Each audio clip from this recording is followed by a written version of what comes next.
Hey crew members! This is officially the last video of the fanfic reading series. And now you can go read the first 6 original chapters for yourself on my Wattpad. By the way, I'm wearing this because today is Sunday and I have to go to church today, which is good because I might need it after reading this. The castle halls are pitch black and desolate at night. Okay, I looked up synonyms for like dark and it came up desolate. That's not what desolate means. The only sound that I could hear was the faint noise of my small footsteps. I would walk. Then I would speed up a bit. Then I would slow back down to make sure to not see anyone. Besides me, there was nobody else. Nobody else but me. The place was dark, gloomy, and unusually empty. Oh my god, girl, what? Hogwarts is never this empty during the day, only at night. It's also lit up during school hours. The only bit of light I had was a small light on the tip of my wand. I cut my hand over my wand so I wouldn't get off too much light. I tiptoed the rest of the way through the extensive hallways, breathing ever so lightly and taking small steps so I wouldn't alarm any of the staff members, or specifically, Filch. I was definitely not going to take the risk of being caught by Arcus Filch. Everything was going as according to plan until I suddenly hear footsteps not too far behind me. I freeze and my heart almost stops beating. I could get caught. Not tonight. I've been 2 months without getting attention. That's our world record. 2 months? Girl, you really are annoying. Oh my gosh. Isn't this like...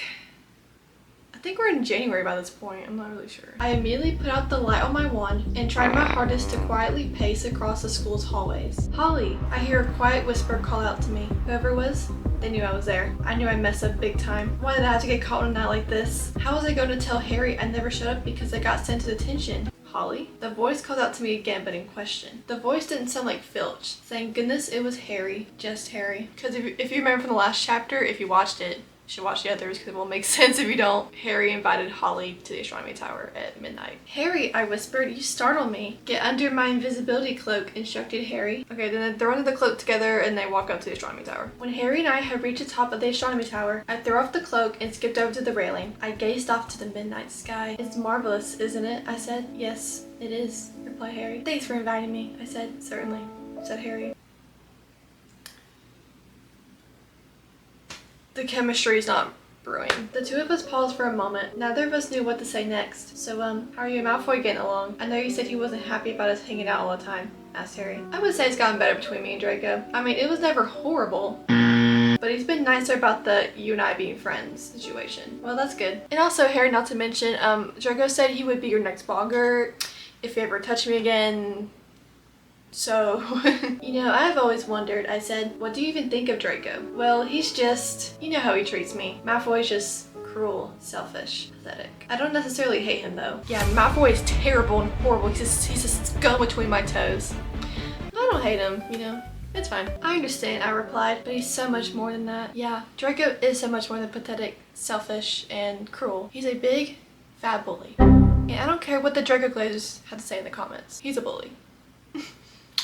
Did we read the same book? Like, he's not your baby.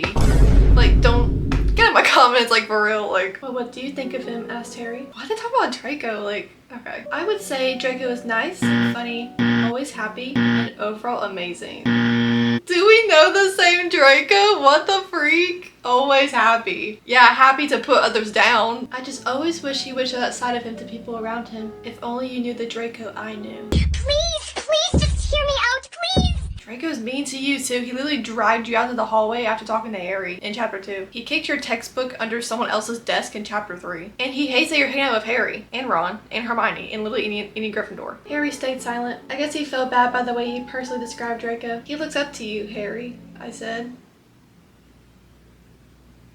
Harry instantly turned to me, but I still stared off into the sky. Draco is just jealous. He always wants to be the center of attention and is constantly trying to prove himself. He just feels like you get in the way sometimes. He doesn't hate you. It's just his father. Here we go again. His father is the one who's horrible, not Draco. Sometimes I think Draco doesn't necessarily have a choice. I was one of the Draco Glazers in 2020. Oh my gosh, his father. He shouldn't apparently be his father. I know people have a butt cheek father and they're still like incredible people. Like, that's not an excuse. Also, he had a choice up until now to be kind to people. And also, he chose to be a Death Eater. He wasn't forced into it. It was just when after he became a Death Eater, then he had no choice to turn back. No one's spelling him to be mean. It's just him. He's a He's a butt cheek, okay? Feels like in the way sometimes. Harry's just minding his own business. It's Draco. He's the problem. Harry looked back into the distance and thought about what I just said. He had trouble comprehending it as if I just spoken a different language. It didn't make much sense to him. Yeah, it made much sense to me either. Literally glazing Draco for what? That doesn't make any sense, said Harry. I do have to admit, Draco is a dirtbag to you, but later on I believe he will change. I'm sorry, I didn't know, said Harry. Don't be, I replied. It's not your fault. You would have never figured out on your own. So dramatic, like it's not that serious. Why? Why? If I could talk to 13-year-old me right now, I would be like, girl, put down the fanfiction.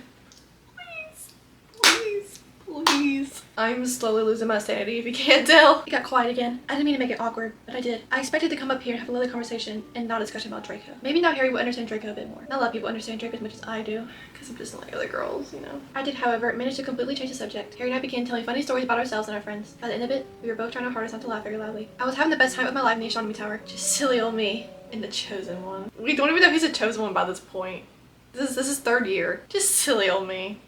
And the prophesied chosen one that will defeat Voldemort.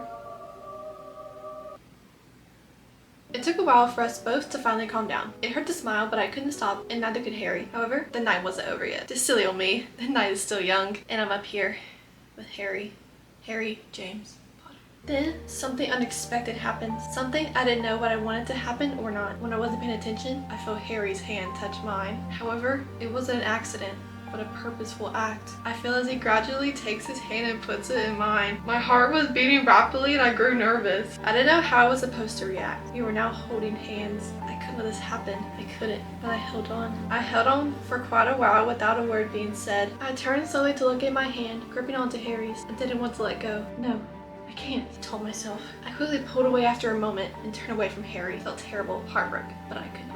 Again, so dramatic for what? For what? Y'all are 13 years old, like calm down. I was on the verge of tears. I don't think I have ever been this sad and lonely in my life. I've always been the one to be happy. If anything, Harry should be heartbroken. You pulled away from his hand. Bro, Holly Rosewood in the first fanfic was so annoying. Now Holly Rosewood, they re-edited one. She's a diva. What's the matter? Asked Harry. He sounded as if he'd cry as well. I'm sorry, I replied quickly. I don't think this would necessarily be a good idea. What do you mean? Asked Harry. Also, weren't you the one who literally would say you had a crush on Harry? And that him catching you made you blush? I cut this out in the last video, but there's also a line that said that his name kept her up at night. And all of a sudden you're pulling away? Do you not like me? Well, yes. I mean, this is about Malfoy, isn't it? Snapped Harry. What?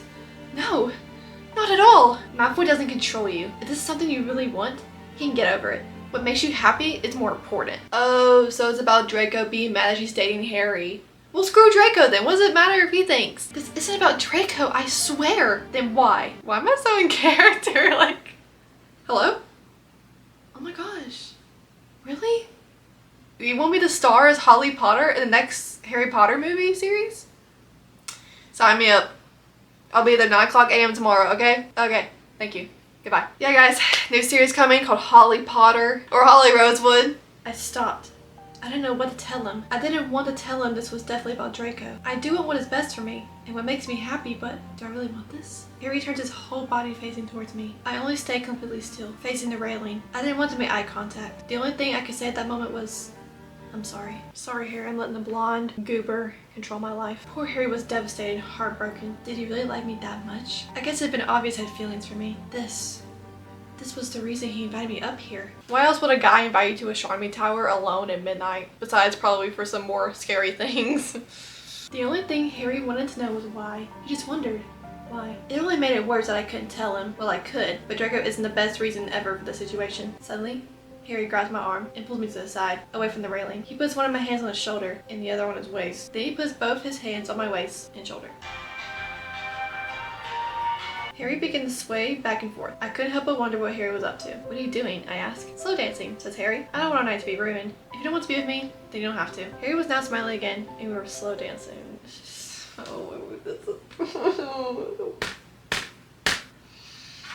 My smile slowly came back and we were dancing the night away. We gazed into each other's eyes. He would spin me around and grab me by my waist and lift me high in the air. We were having so much fun together, just the two of us. I didn't seem to have any other concern about anything during this time in the Astronomy Tower. All I could see around me was Harry, whose eyes were still fixed up on me. We might have sat on each other's feet quite a few times, but we aren't necessarily considered the world's best dancers. The two of us had now grew tired and decided to take a break. I rested my head on Harry's head and our eyes were closed. Both our foreheads were touching and I could hear and feel every breath Harry took. I really like you, Holly, says Harry as he lifts up his head and looks at me. I smiled and blushed a little. Harry never did take his eyes off me. Harry would never do this. Especially like sassy, awkward Harry. This is so not character for him. 13 on me was just delusional. I have 2 reasons why, I reply. Would you mind telling me why? Asked Harry. Now he was definitely focused on me. Well, 1, I'm a Slytherin and you are a Gryffindor. Here we go again. I'm a Slytherin. Friends of Gryffindor? Are they supposed to hate each other? That's just Draco and the Gryffindors. Like, not all Slytherins and Gryffindors hate each other. And why would that matter? Number 2. And second, I have never been in a relationship before. Why is that a reason? If that's your reason for all your relationships, then you'll never have a boyfriend. Me neither, replied Harry. We will figure it out together. Now these reasons were somewhat true, but they weren't exactly their main reasons. One of the real reasons was Ginny had a major crush on Harry. Ooh, okay. Hermione and I promised never tell anyone, and I would be such a terrible friend if I got together with Harry. She does hate Ginny though. But at least she's being considerate, like, okay, it's her crush, you know, don't want to steal your friend's crush. So she's being a little decent to Ginny, okay. Maybe they're friends now. Maybe they made up, I don't know. My second reason is way worse and I only had to say one word. Draco. I hate to imagine how furious Draco would be, but like Harry said, if I really do want this, then Draco can get over it. What makes me happy is more important. The only other thing that did bother me was Ginny. By this time, Harry's hands were wrapped around my waist, gripping on tight. The thoughts of Draco and Ginny came to my mind, but I pushed them aside. I couldn't resist Harry's touch. Ugh. Girl, no. Bring the thoughts back. Think of Ginny. Think of Draco, especially Ginny. That's your friend's crush. He was now only a few inches away from my face. Please. If they kiss, I'm actually gonna throw my computer across the room, please. My heart was beating faster and harder than ever. Was this actually happening? Was this a dream? Thoughts about the consequences of dating Harry still swarmed my mind, but I continued to push them aside. I wasn't thinking. I leaned in closer and closed my eyes. I kissed Harry as if it were something I've been wanting to do for such a long time. Harry kissed me back. I grabbed his waist and pulled him in closer. What? Ugh! That's supposed to be like, I'm clutching my pearls right now, y'all see this? He kissed me like no one else has before, which I guess makes sense since this is my first kiss. He then placed his hand on the back of my head. I felt warm and secure in his arms, his hands, his touch, his kiss. Stop. Get this out of my head. Maybe this was the reason I supposedly cared for Harry so dearly. I had never realized it until his lips touched mine. This was the reason indeed. Well, good news. Today is Sunday, which means I'm going to church. Cause I need to get some Jesus. That was actually so painful. I have lost all brain cells. I am going to the house of God. Goodbye.